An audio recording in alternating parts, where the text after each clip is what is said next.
Bem-vindo aí para quem está chegando aí pelo YouTube.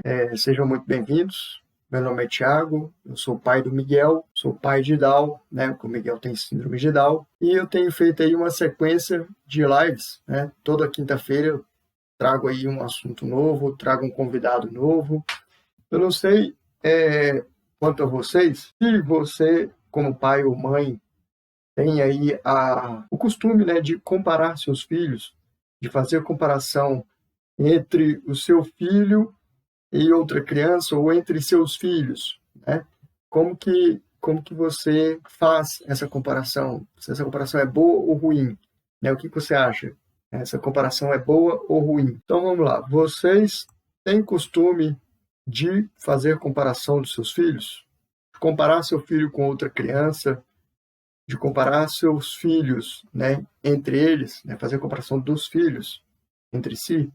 Se você tem mais de um filho, será que isso é bom? Será que é ruim? Né? Até que ponto é bom? Até que ponto é ruim? Qual que é o nosso tema de hoje? Nenhuma criança é igual a outra. Nenhuma pessoa é igual a outra, né? Todos nós somos diferentes, né?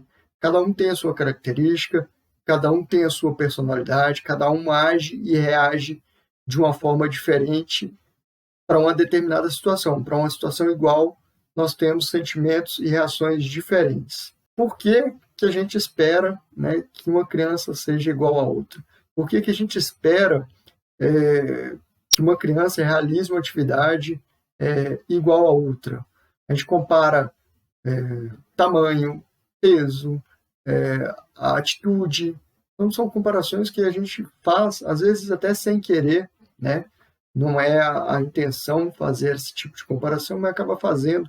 É tão comum, tão inerente esse comparativo que a gente faz às vezes sem perceber, né? Nenhuma criança é igual a outra, né? Então, por que a gente compara? Antes da gente começar, só um lembrete. Começando hoje, né? No dia 12, nós estamos fazendo essa live hoje com o tema Nenhuma Criança é Igual, né? E a próxima live daqui a 15 dias. Então, já coloca aí nos seus lembretes, né? Próxima live dia 26 de agosto. Estou deixando aí o site, está no rodapé aí da nossa apresentação, né? O site paididal.com.br. Corre lá, né? Digita o seu e-mail lá para você receber os avisos. Entra no nosso canal do YouTube, corre lá, se inscreva, ative as notificações aí para você ser lembrado quando houver uma nova live. Desde já deixo avisado que a próxima vai ser aí no dia 26 de agosto. Então vamos ao que interessa. Nenhuma criança é igual a outra. A gente sabe disso, e mesmo sabendo disso, a gente faz, né, nós fazemos as indevidas comparações, né? A gente tem a mania de fazer comparação, de comparar nossos filhos com outros, de comparar nosso filho com outra criança, de comparar nosso filho com os irmãos, né? E isso não é bom. Então, de uma forma ou de outra, a gente está sempre comparando uma criança com outra, uma pessoa com outra, né? Ah, o fulano faz isso mais rápido. Ah, o fulano é mais tranquilo, ele faz isso com mais calma. O filho do João nasceu com tantos centímetros e tantos quilos. Ah, o seu é tão pequenininho. Ah, por que o seu é muito grande? Então, a gente tem essa mania, né, de fazer esse tipo de comparação. Então, essas comparações, né, as comparações mais comuns que os pais fazem aí entre os filhos, né, com os filhos, entre irmãos e com outras crianças, elas estão relacionadas aí ao desenvolvimento, ao tamanho, ao peso, à alimentação, né, à capacidade de realizar determinada atividade. O Miguel andou com 1 ano e 2 meses. A outra criança andou com 11 meses. O Miguel então é pior do que a outra criança porque ele andou com tempo, demorou mais tempo para andar. Ele é melhor do que outra criança porque ele andou mais rápido. Então isso aí não existe. A gente faz essa comparação, ela é ruim para a criança, é ruim para os pais, né? É ruim para quem é comparado, né? As pessoas às vezes se sentem constrangidas, né, de receber esse tipo de comparação. Não faz bem para ninguém. E a gente faz isso, às vezes, sem perceber. A gente faz isso sem maldade, né? Sem o interesse aí de estar realmente comparando. mas a gente faz. E essas comparações, elas não são exclusivas, né? As comparações elas são exclusivas entre crianças com e sem deficiência, né? Essa comparação acontece com todo tipo de criança. Independente se a criança tem ou não alguma síndrome ou alguma deficiência, os pais fazem esse tipo de comparação. E quais são essas comparações, né? Como é que ocorre esse tipo de comparação? Quando nasce uma criança, né, a primeira coisa que as pessoas perguntam é qual que é o tamanho, né? Que tamanho que ele nasceu? Né? Quantos quilos? Né? Qual o peso? Então, assim, são comparativos que a gente faz. Normalmente, internamente, né, inconsciente, a gente faz essa comparação entre os irmãos. Né? Você tem um primeiro filho, você tem um padrão, né, um parâmetro de medidas. Quando você tem o segundo filho, é normal que você queira comparar as medidas, saber qual dos dois nasceu mais pesado, ou mais magro, ou maior, ou menor. Então, tem que perceber, a gente acaba fazendo esse tipo de comparação. Isso é só para você ver que, desde o primeiro instante, a gente está fazendo comparações. Devidas ou não, a gente acaba fazendo comparações. E esse questionamento de tamanho e peso, ele acompanha a criança, acompanha a pessoa por toda a trajetória dela, por toda a vida, né? A gente vai comparar o nosso filho depois na escola, quando ele entrar na escolinha, qual que é a criança mais alta da sala? Qual que é a criança mais gordinha? Qual que é a mais magrinha? Ela é mais magrinha porque ela não se alimenta direito? Porque a gente não sabe a realidade daquela criança, a gente não sabe quais são os costumes daquela família, né, para a criança ser mais magrinha ou mais gordinha, né? Então, a gente faz uma comparação, às vezes, injusta, ruim, né? É uma comparação indevida. A gente acaba fazendo, talvez, até ofensas às pessoas, aos nossos próprios filhos, né? Fazendo esse tipo de comparativo. Às vezes, o nosso filho é um pouco mais gordinho e a gente, em algum determinado momento, vai compará-lo com outra criança mais magrinha. Tá vendo, fulano? O outro é magrinho. Você come demais. Ou, às vezes, o outro é mais fortinho, seu filho é muito magrinho. Tá vendo? Você é fraquinho, você não come nada. Né? A gente faz esse tipo de comparação e não é legal. Né? A gente tem que entender que cada pessoa tem a sua característica. Isso reforçando, indiferente de ter ou não uma deficiência, a gente acaba fazendo essas injustiças. Né? A gente comete esse comparativo injusto, indevido, não é mesmo? A gente deve, né, como pai, como mãe, né, como educador, adotar aí uma atitude mais positiva, né, quanto a esse tema aí de comparações e reduzir aí o estresse dos pais e também aumentar a autoestima da criança. Se você evita de fazer esse tipo de comparação, talvez que você para de fazer esse tipo de comparação, quando você educa as pessoas, né, ensina as pessoas que não é legal fazer esse tipo de comparação, a gente vai tornar um ambiente mais saudável para as famílias, né, para as pessoas da sua convivência, e faz um bem tanto para os pais, e vai, no caso, o pai às vezes vai ficar preocupado porque o filho é muito magrinho ou porque o filho é muito gordinho, e não busca informação sobre aquele assunto, não busca uma orientação médica para saber se há algum tipo de transtorno de saúde, se deve fazer uma alimentação, se deve fazer uma readequação de alimentação. Então, o pai acaba ficando atormentado com essas dúvidas. E uma vez que a gente faz esse tipo de comparativo, a gente acaba aumentando o nível de estresse desse pai, dessa mãe, né, e contribuindo aí para diminuir a autoestima da criança. Então, se a gente opta, né, adota uma postura mais saudável, evitar esse tipo de comparação, a gente passa a contribuir de forma positiva, tanto para aquela criança, né, ou para aquelas crianças, também quanto para os pais. Quais são os outros comparativos que a gente costuma fazer, né? Sobre hábitos alimentares, também é muito comum a gente fazer comparativo. A gente esquece que cada pessoa tem o seu paladar próprio. Cada pessoa tem a sua preferência alimentar. Um vai gostar mais de doce do que salgado, um vai preferir mais o azedo, outro vai preferir mais a comida mais quente, mais fria, a comida mais amarga, né? Ou optar mais por carne ou por salada. Então, tipo, são preferências pessoais. A gente tem que aprender a respeitar o gosto das pessoas. Sobre esses hábitos alimentares, a gente pode ver novamente comparações, né? É muito comum a gente comparar um filho com o outro. Ah, tá vendo, fulano? O João come brócolis, né? A Maria só come fritura, só come doce. Isso dizendo dentro da própria casa. Mas qual o tipo de alimento que você oferece para uma criança e qual o tipo de alimento que você oferece para outra criança? Será que você oferece o tipo de alimento nas mesmas condições?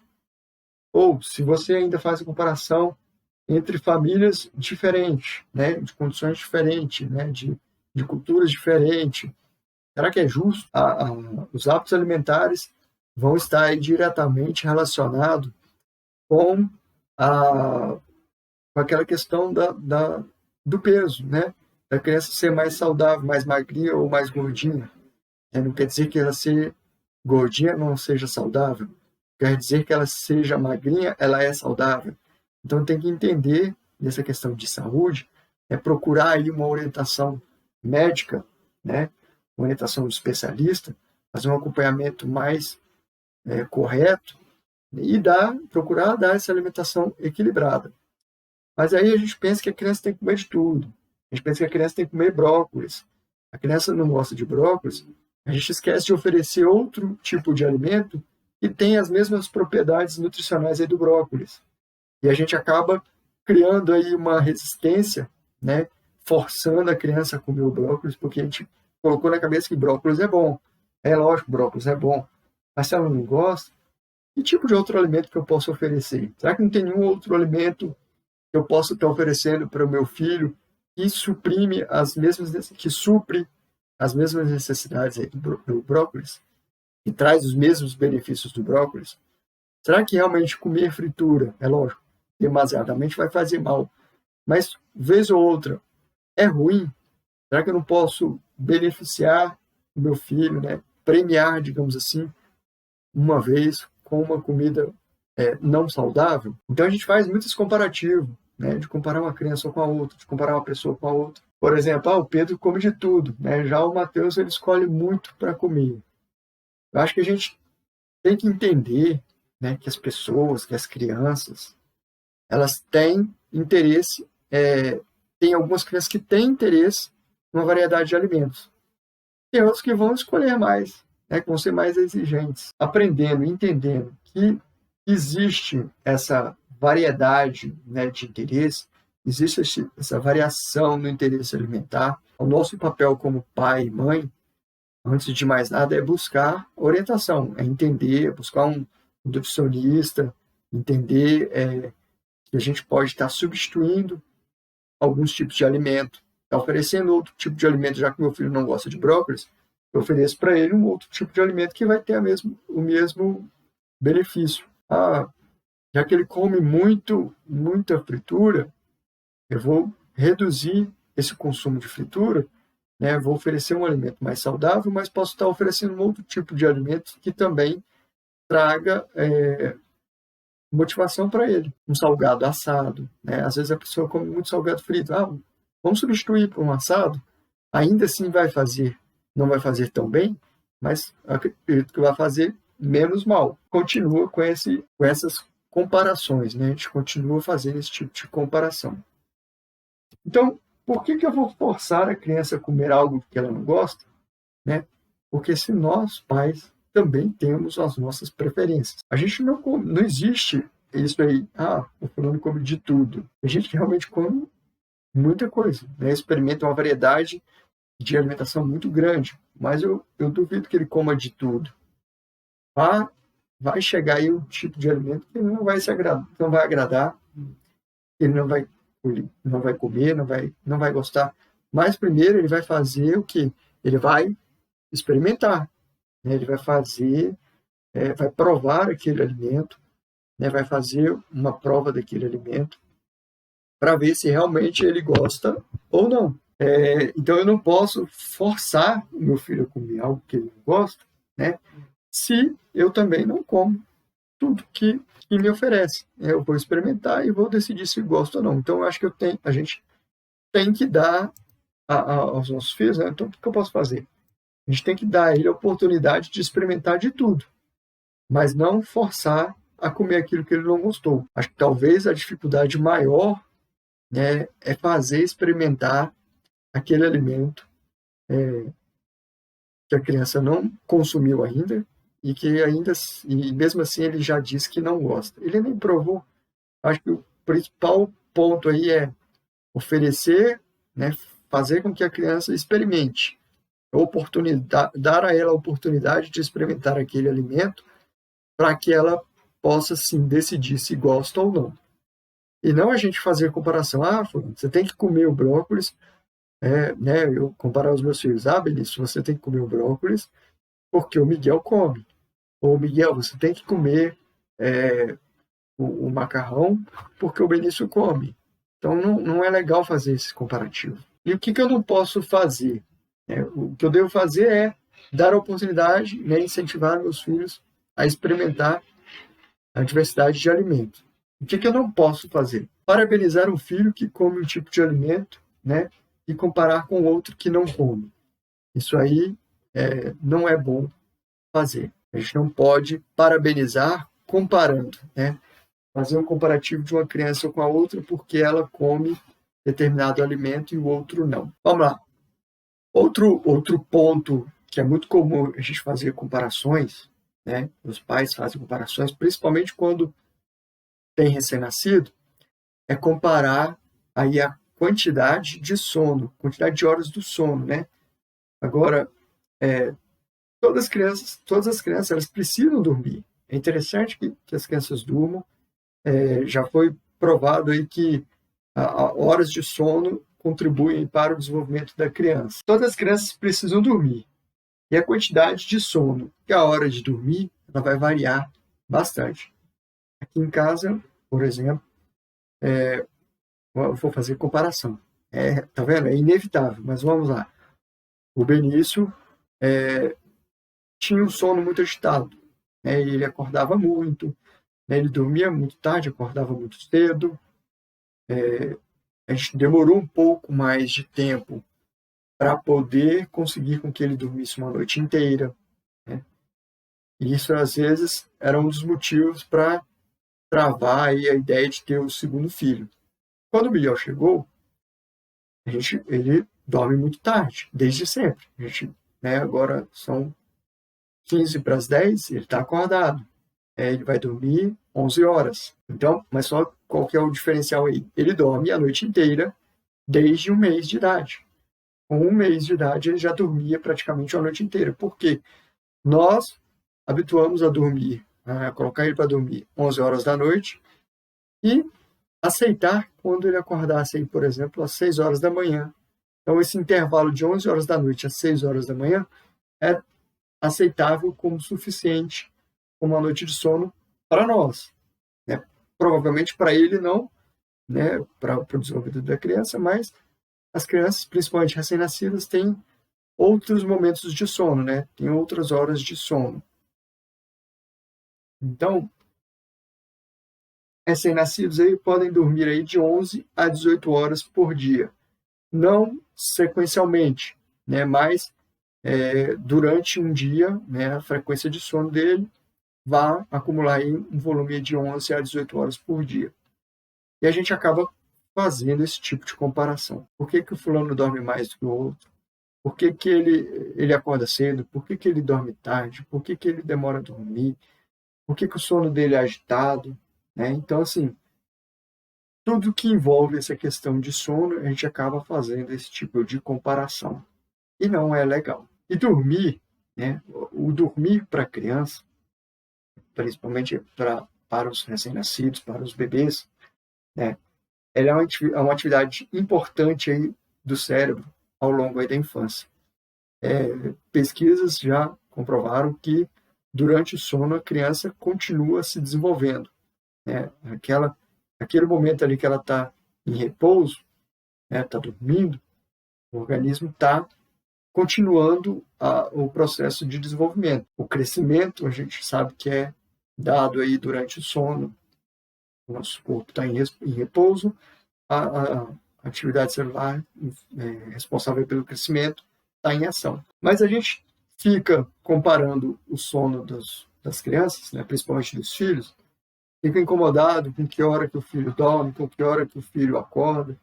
A gente tem que entender, né, aprender aí o padrão do sono do bebê, né, e identificar aí sinais de sonolência, né, entender que quando meu filho está chorando, é porque ele está querendo dormir. O Miguel é muito assim. Ele, quando ele está com sono, principalmente durante o dia, ele fica bem enjoado, choroso, reclama de tudo. Pode saber, está com sono. Então a gente já entende que aquele momento dele ali é a hora de a gente colocar ele para dormir, né, e fazer ele dormir naquele momento para ele poder descansar. É a forma dele manifestar que ele está cansado, que ele quer dormir. Outras crianças simplesmente adormecem, outros ficam mais quietinhos até realmente adormecer. Então é bem diferente aí o padrão de sono de cada criança. E por que eu vou comparar? Eu tenho que entender como que é o padrão do meu filho e adaptar aquele instante ali, né, aquela situação, para que ele possa dormir de uma forma mais adequada e a gente também, pai e mãe, dormir.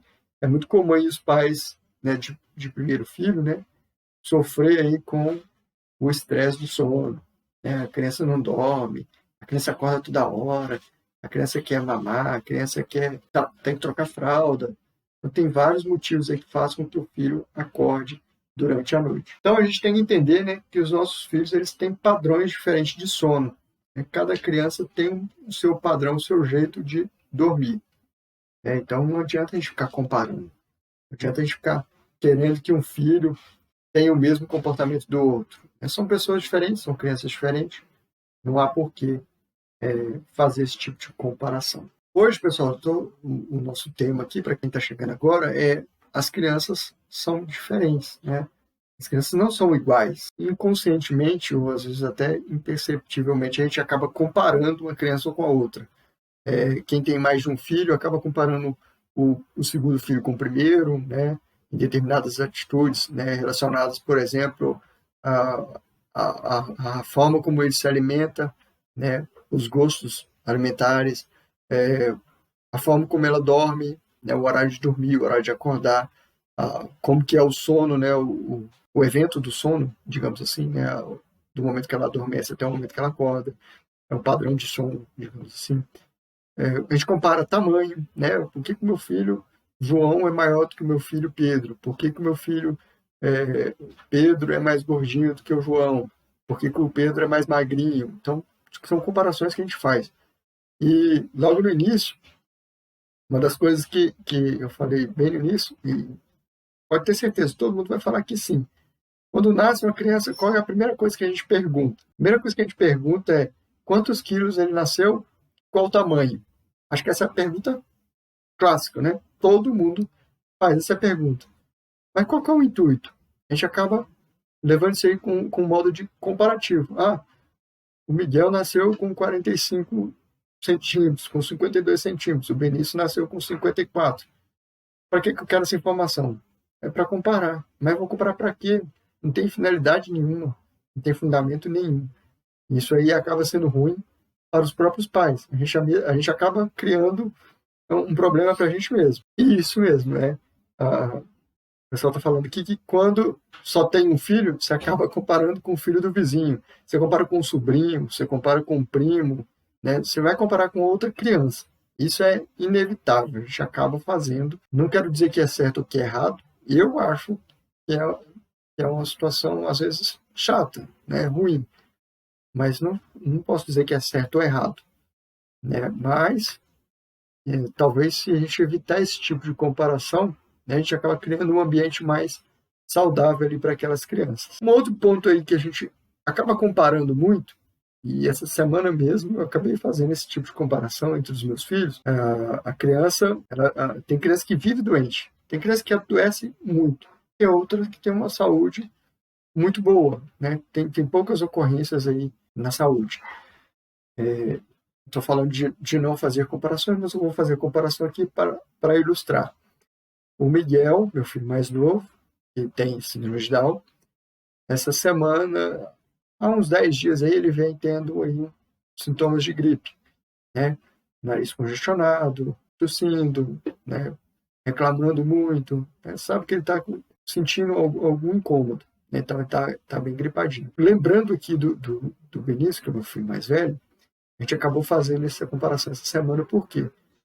Miguel fez ontem 5 anos, a gente não consegue lembrar quantas vezes ele teve esse tipo de situação, que ele teve gripado, que ele teve algum problema de saúde aí, relacionado a um resfriado, uma gripe, etc. E o Benício, quando nos mudamos aqui para Brasília, ele estava com 3 anos, teve muitas infecções de garganta, né, muita ocorrência de infecção de garganta, durante um período muito curto. Mas a gente acaba fazendo essa comparação por quê? Para entender, né, o que eu devo fazer com um filho ou com o outro, né? Que ação que eu devo... A gente acaba usando como exemplo, acaba usando como padrão, né? Como parâmetro, não vamos dizer padrão, vamos dizer parâmetro. A gente acaba usando como parâmetro para poder tomar alguma atitude. Isso não é legal, é ruim. Às vezes não é tão bom fazer esse tipo de comparação. Vamos lá. Então, quanto à saúde física, né, ela é mais um motivo, né, ela é mais um motivo de fazermos comparações. A gente acaba fazendo comparação em por que um filho adoece mais que o outro, por que um filho frequenta mais o hospital do que o outro, né? Mas acontece que cada pessoa é diferente, cada pessoa tem o seu físico diferente, né? Então, algumas crianças, elas são, sim, mais suscetíveis aí a terem aí, a adoecer. Outras, né, raramente sofrem esse tipo de ocorrência. Mas, querendo ou não, todas as crianças, indiferente de ter ou não algum tipo de síndrome, indiferente de ter algum tipo ou não de deficiência, em algum momento ela vai adoecer, esteja certo. Não existe ninguém que nunca adoeceu, não existe. Mas a gente sabe que não existe também uma criança igual a outra. E uma coisa legal da gente saber, uma coisa legal da gente entender, é que a maioria dessas doenças infantis, né, as viroses, né, o que mata os pais aí de raiva quando vai ao hospital, o médico vai, examina o seu filho e fala, não, é uma virose. Qual virose que é? Não é bem definida que tipo de virose que é. Você sabe que seu filho está com uma virose e vai tratar daquela virose. Pode estar certo que mais tarde pode ter outra ocorrência, outro tipo de virose. Então, a maioria dessas doenças também, elas são temporárias. Elas vêm e passam. Então, não há também um motivo para desesperar. Outro ponto aí que a gente faz muita comparação é quanto à personalidade, né? E o que seria personalidade? Né? O que a gente entende como personalidade? É um padrão aí de comportamento, né, que a pessoa reage à vida, né? É a forma, né, como que a pessoa reage a determinadas situações. Tem pessoas que, por exemplo, durante um assalto, são mais tranquilos, conseguem manter a calma. Tem outros que são mais desesperadas. Tem pessoas que, numa situação de perigo, ela consegue manter a calma. Tem outras que não, tem uma reação de desespero, né? Então, a gente acaba fazendo também comparações nesse sentido, né? Comparar a forma como que cada um lida com determinadas situações. Tem pessoas que passam por um processo cirúrgico, entram na sala de cirurgia tranquilo. Tem outro que tem um mês aí que já está sofrendo. A pessoa está desesperada lá, que vai passar por um processo cirúrgico, e aí fica esquentando a cabeça, sofrendo por antecedência, muitas vezes, e tentar manter a calma. Mas não adianta você comparar, né, se comparar, às vezes, com outra pessoa, né, comparar irmãos, né, em determinadas situações, porque cada um tem o seu sentimento, cada um tem a sua personalidade. Então, uma forma comum aí que a gente vê comparações aí quanto à personalidade da criança, né?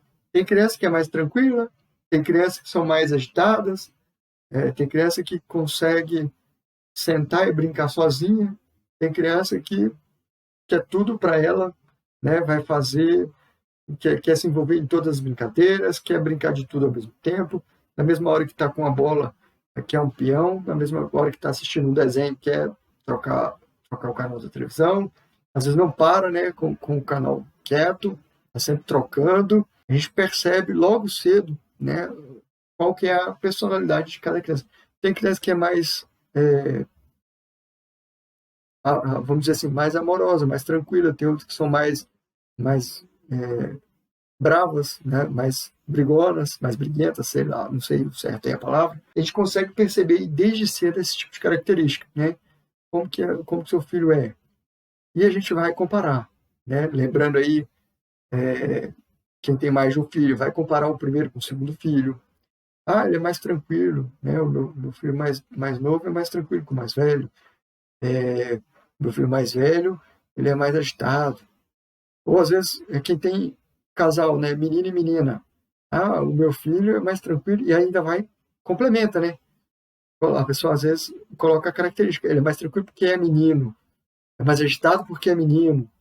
Eu já vi vários amiguinhos aí que eu sigo aí no Instagram, vários pais têm meninas, e o pessoal costuma dizer que menina é mais tranquila, não sabe o quanto que essas meninas aprontam. Então não existe essa questão de comparar a característica dos filhos, comparar que um é mais tranquilo, que o outro é mais agitado, que um é mais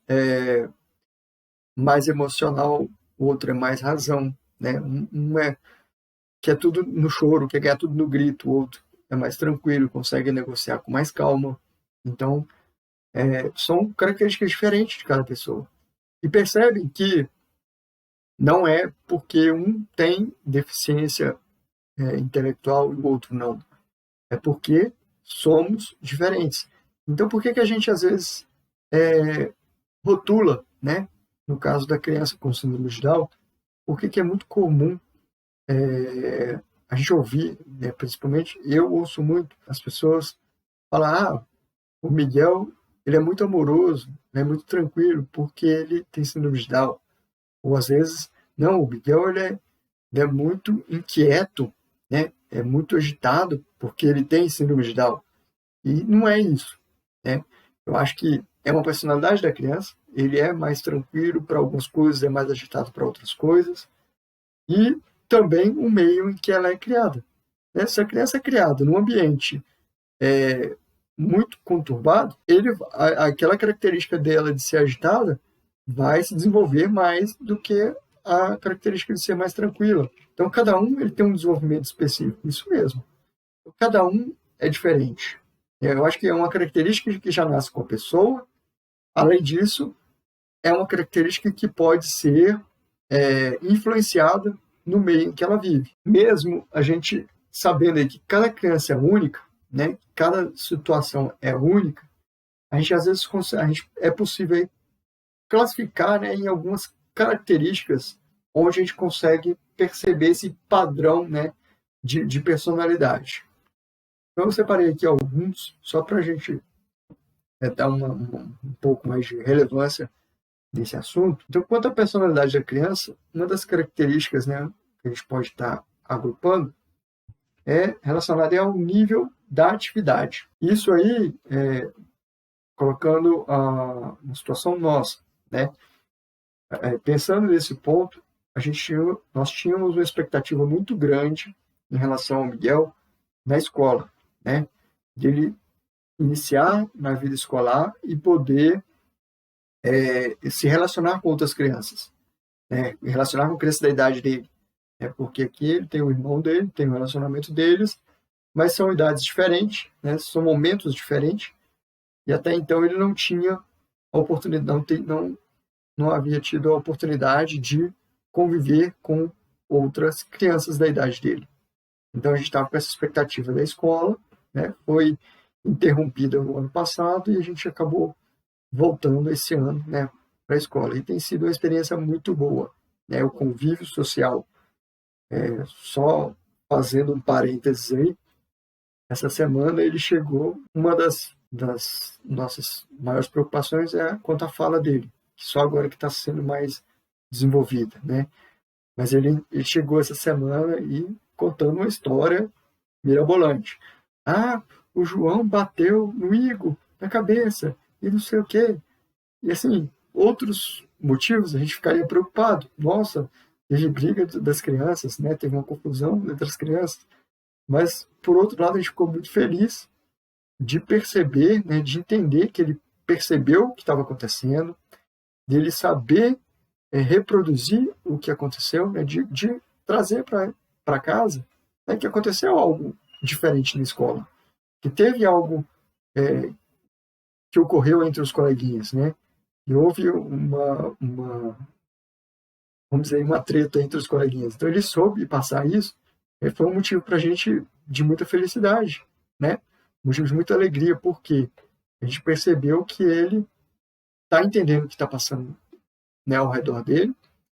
A gente entendeu que ele consegue se relacionar com as outras crianças, e aquilo que a gente estava esperando, né, desde o ano passado, que a pandemia atrapalhou, está acontecendo, né? Ele ter essa vivência com outras crianças e saber se relacionar com outras crianças. Então, assim, é muito bacana isso. Uma das formas que a gente pode estar classificando, né, a questão da personalidade é o nível de atividade. É quando a gente consegue observar que uma criança é mais agitada, né? Eles estão, por exemplo, um bebê, um recém-nascido, você coloca ele no berço, ele não fica quieto. Ele quer pegar o móvel, ele se agita, ele vira por todo lado. Mais uma vez, não devia fazer a comparação, mas eu vou fazer. O Benício, quando era criança, a gente colocava ele numa posição no berço, era certo que ele não ia amanhecer naquela posição, ele ia amanhecer em um outro canto completamente diferente. Ele era muito inquieto na cama, até hoje, né? Ele é muito inquieto. O Miguel já é um pouco mais tranquilo, mas também se movimenta um pouquinho na cama, né? Então são crianças mais agitadas. Esse contexto aí de personalidade, né?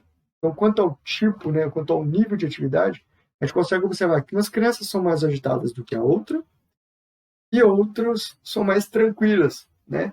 Então tem criança que consegue se enturmar muito facilmente, é muito agitada, acaba liderando as brincadeiras, e tem outra que prefere brincar mais tranquila, vai preferir um jogo de tabuleiro, vai preferir, às vezes, ler um livro. São crianças que têm a habilidade de explorar o ambiente apenas com a visão e a audição. Então, elas são mais observadoras. Percebe que são características, né, de pequeno, né, de criança, e que vai ser levada aí na vida adulta e que vai trazer, sim, características benéficas para aquele adulto. Uma pessoa mais concentrada, uma pessoa mais atenta, né? Quanto a outra, que é uma criança mais agitada, mais ativa, né? É uma criança que, no futuro, pode se tornar um ponto de referência, de liderança.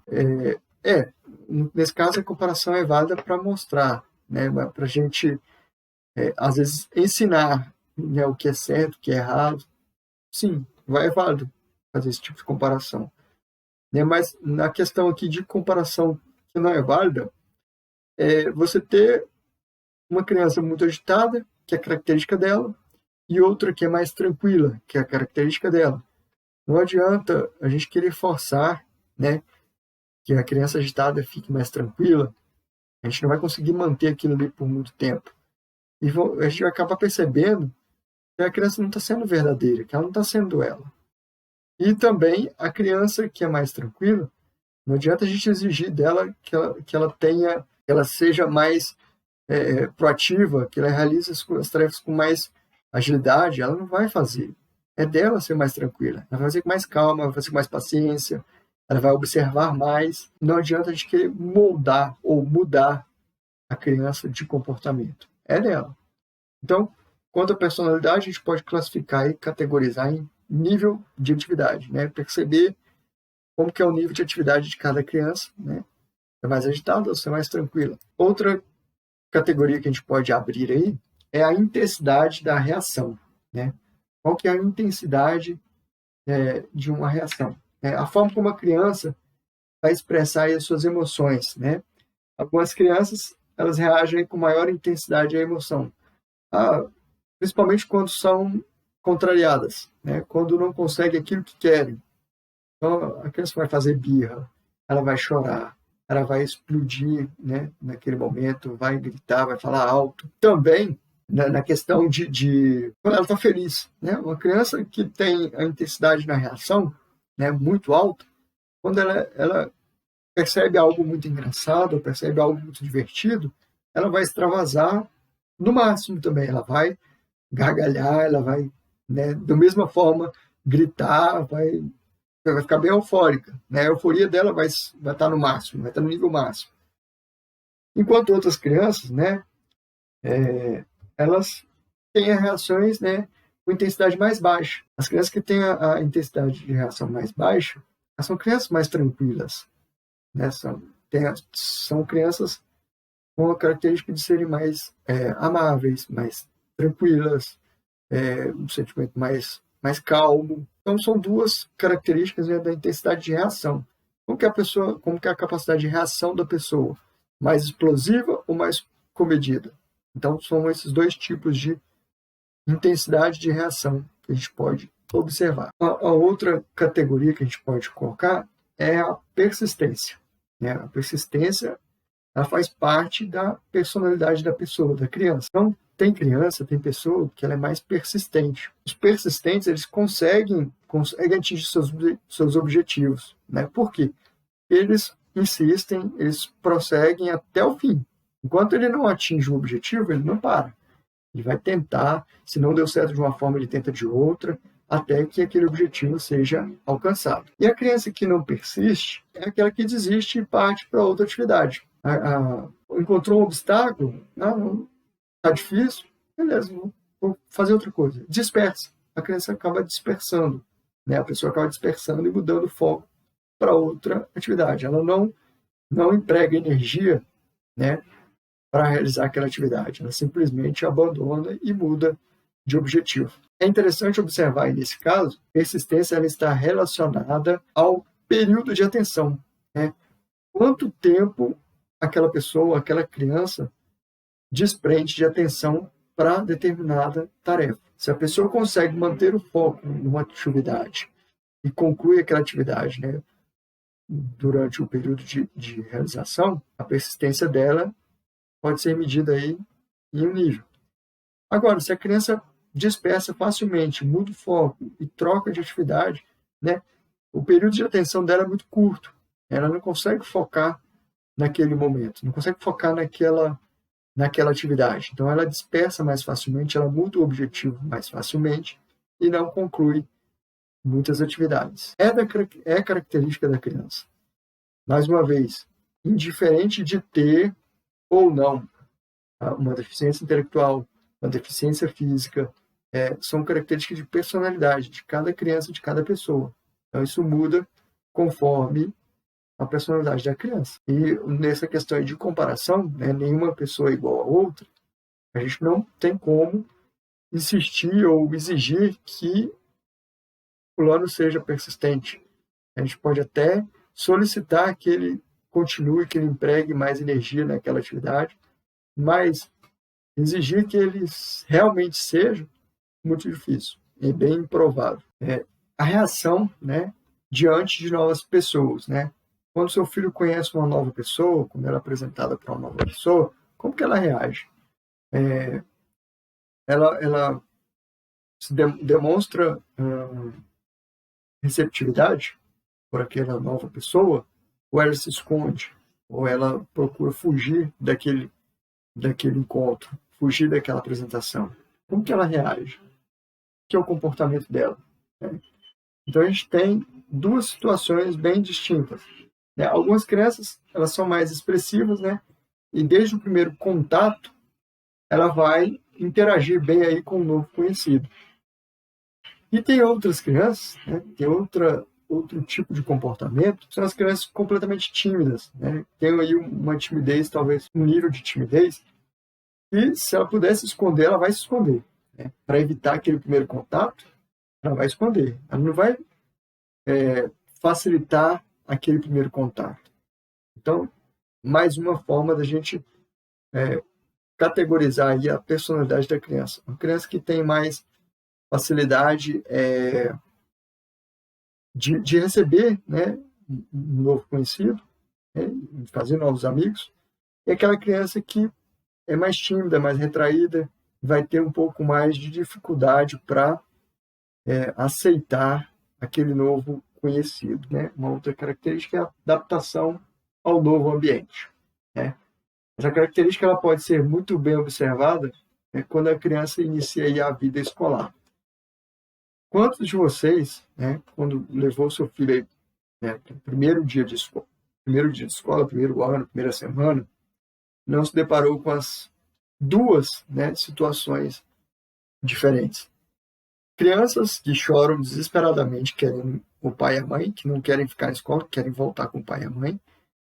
E crianças que, assim que chega na escola, já se encaminha para encontrar com os novos coleguinhas, já se enturma facilmente, já busca conhecer quem são as pessoas, já nem lembra mais que tem pai ou mãe, né? Quantas histórias a gente já ouviu aí de mães e pais contando que levou o filho para a escola, que estava preocupado como é que ia ser a reação dele, como é que ele ia reagir, né, achando que fosse o tipo de criança que iria chorar, né, na hora que ficasse na escola. E, na verdade, o pai ou a mãe acabou chorando porque o filho nem se importou, né, até deu tchau, né, não fez questão nenhuma da presença do pai ali. A gente consegue identificar esses dois tipos de situações, né? A criança que chora para não largar o pai ou a mãe, e também a criança que já corre em direção aos novos amigos para brincar, né? Em outros ambientes também é muito comum a gente ter esse tipo de relação adversa, né? Por exemplo, em restaurantes, né, quando você sai com seu filho, com sua família para jantar, né, tem criança que fica bem à vontade no restaurante.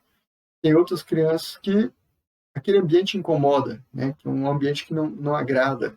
Você percebe que ela está doida para sair dali, que ela não aguenta ficar ali. Igrejas, templos, cinema, são ambientes que muitas vezes a gente consegue perceber esses dois tipos de características.